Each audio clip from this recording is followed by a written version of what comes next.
Hello friends, my name is Charmaine and welcome to my channel Witch Isle, where I share my healing journey in hopes that something I share helps you on your healing journey. Today I got some rather triggering news, and it's rare that I get triggered on the day that I actually plan to film. So this gave me a great opportunity to talk about one of my emotional regulation skills that helps me process my emotions, if not process my emotions, get me out of my emotions so that I can go and process it later. What is this skill, you might ask? Well, it's art therapy.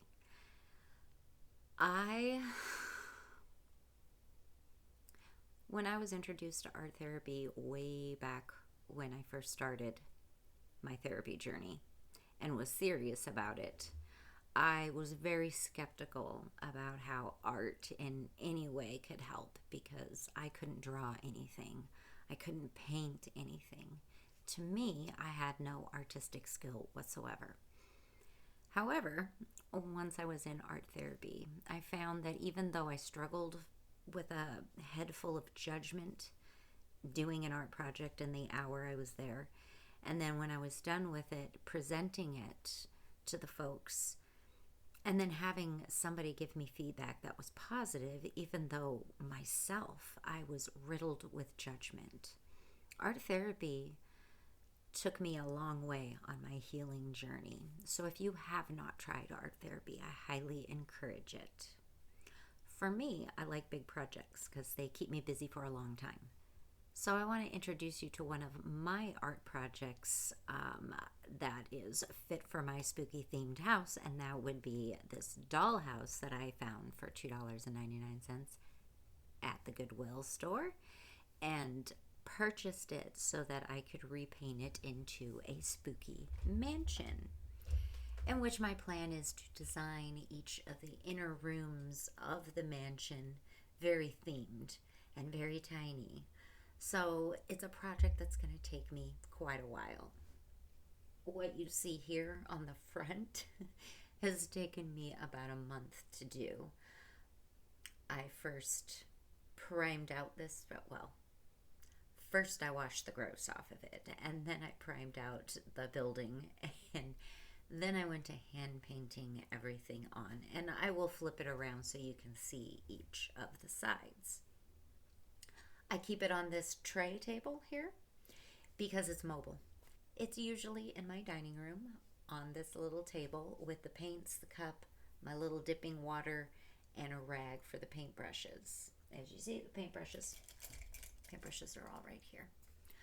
Now, it's important to have it in a place where it's readily available for me to use.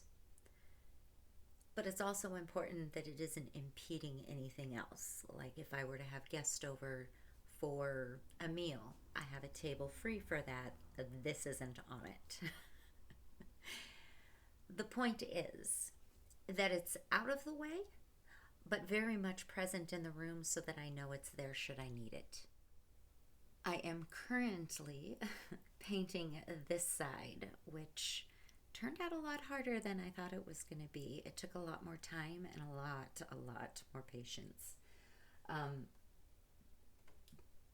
This lattice up here was like a total bummer to do. But it's coming along very nicely. This side is almost done in the final details of painting, and then I move to the other side, which I will show you because it's necessary for the transformation. This side, I actually just started putting the first few coats of purple on. So this is probably about 3 coats of purple in. And I'm also trying to hit the back end of it too, at least up at the top. As you see, it looks very not good at all in the very beginning stages of paint. I do the purple and the gold, and then I go through with the black because the black is going to hide all of the overmudges of getting the fine details with the purple and the gold, if that makes sense.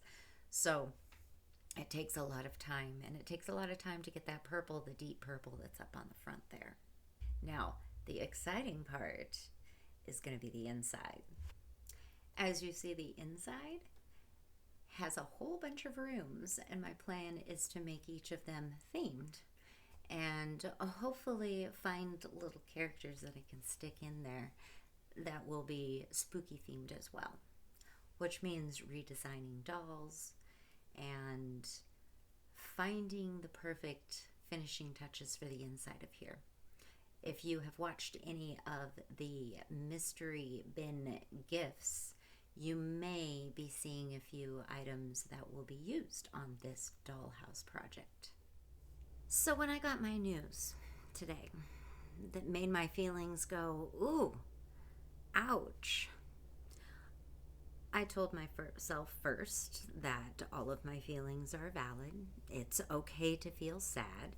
It's okay to even be a little bit mad.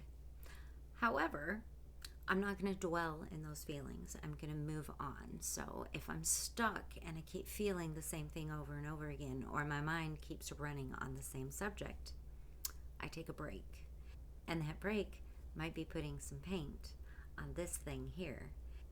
Art therapy doesn't have to be painting. It doesn't have to be even repainting or repurposing an item. It doesn't have to be a drawing or an artistic rendition of a character that is your favorite. It could be quilting. It could be doing paper mache. It could be designing a wall to make it look a specific way. Art can be anything, and that's the main takeaway point here, is find something that is art and do something. I don't just paint. I make collages. I, of course, decorate walls, as you can see. I find things and I repurpose them, and if I've seen a TikTok where something was recreated and it made me think, oh, I could do that, I might actually try it, like this project here. Art therapy isn't going to take away your problems, but it can give you a moment away from your problems, or it can give you a moment to express your problems, or it can give you a moment to actually process through those problems and come up with solutions while you're in the midst of creating something beautiful. If you happen to be struggling with suicidal thoughts or struggling with any crisis, remember that there is a phone number out there. You can call the National Crisis Hotline at 988. If you're really struggling, please call 988. A permanent solution is never the answer to a temporary problem. As always, take what resonates and leave the rest. And until next time, light and love, friends.